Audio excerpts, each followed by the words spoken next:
Snowflakes danced in the cold wind of Germany's Ruhr Valley, March 1945.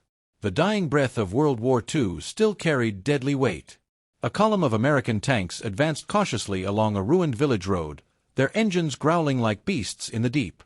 At the lead was Lieutenant Jack Reynolds, a 25-year-old tank commander in the newly arrived M26 Pershing, America's answer to the mighty German Tigers and the Soviet T-34s. Reynolds leaned out from the turret hatch of the Pershing, binoculars pressed to his face. His crew, gunner Tom "Trigger" Harris, loader Mike Ramos, driver Pete Morgan, and radio op Jesse Park, were tense but focused.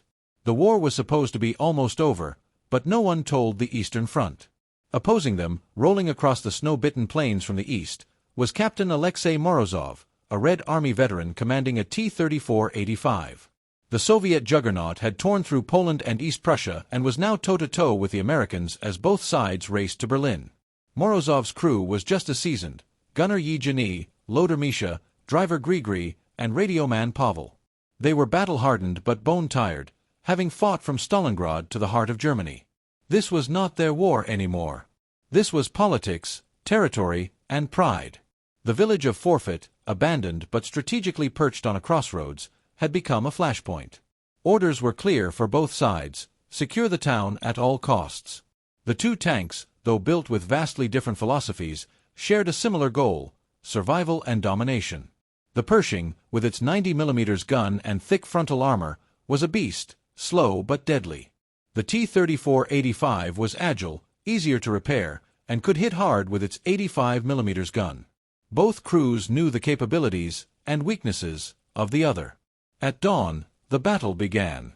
Reynolds' Pershing rumbled through the southern entrance of Forfeit, flanked by infantry weaving through shell-pocked alleys. Suddenly, a scout's frantic voice came through the radio. "Enemy armor spotted, east sector, moving fast." Reynolds barked to his crew, "Trigger, get ready to fire. Pete, ease us into that courtyard. Tight angle, good cover." They halted between a collapsed bakery and a gutted church, hiding the Pershing's broadside.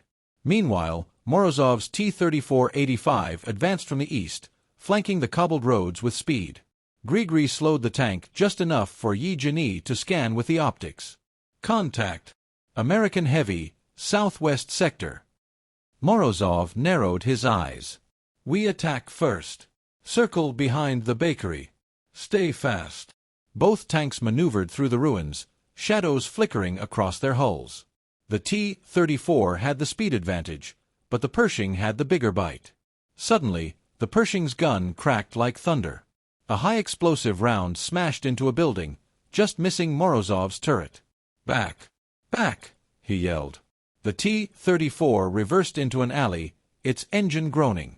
Dust and bricks rained down as Yevgeny swung the turret toward the enemy flashpoint. "On my mark," Morozov growled. In the Pershing, Tom grinned. "That was close." "Too close," Reynolds said. "Mike, load AP." Mike slammed a shell into the breach. "Up. Target the alley entrance," Reynolds ordered. But just then, the T-34 re-emerged, from the opposite direction. Morozov had circled through the alleys, using the village like a maze. "Hard left," Reynolds shouted. The Pershing's turret screeched as it rotated. "Too slow." The T-34 fired. The 85mm shell slammed into the Pershing's flank.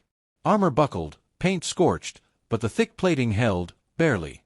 Inside, the crew reeled. "Hit. We're good. Minor damage," Jesse called out, coughing through the smoke. Reynolds shook off the ringing in his ears. "Return fire, now." Tom took aim and fired. The 90mm round roared across the square, slamming into a cart just as the T-34 reversed again. Missed by inches. "Son of a, he's fast," Tom muttered. Reynolds knew they had to change tactics. "Pete, we move. We're not winning this standing still." The Pershing roared back to life and pivoted toward a line of shops. As they moved, Reynolds radioed the nearby infantry. "We're engaging Soviet armor near the bakery district. If you see a tank moving fast, don't shoot unless confirmed." Meanwhile, Morozov barked at his men. "We'll hit from the churchyard next." "He won't expect it." His gunner nodded. Let's finish it. The T-34 zipped around the perimeter of the village, using its agility like a ghost. Then, at the center square, the two tanks met again. Face to face. No cover. It was a split-second moment, two giants of steel staring each other down through falling snow. Both fired. The T-34's shell hit the Pershing's lower glacis, sparks and fire. The Pershing's 90 mm struck center mass. Direct hit. The T-34 jolted. Smoke poured from the hull. Flames licked the edges. Inside, chaos. Morozov's crew scrambled. Misha was hit, groaning, but alive. "We're hit bad. Evacuate!" Morozov yelled. Yevgeny dragged Misha toward the hatch as the turret groaned from internal fire. In the Pershing, Reynolds exhaled. "Target neutralized. Cease fire." But then, the burning T-34 fired again. A final defiant shot. The shell smashed into the Pershing's mantlet. It didn't penetrate, but it broke the gun's recoil system. "Gun's dead," Tom cried. "We're blind." Smoke, fire, and silence settled over Dorfium. Reynolds climbed out cautiously, weapon drawn. From the smoking T-34, so did Morozov, bloody, limping, but still proud. Their crews mirrored them, guns drawn, hearts pounding. Reynolds locked eyes with Morozov across the square. Two commanders. Two survivors.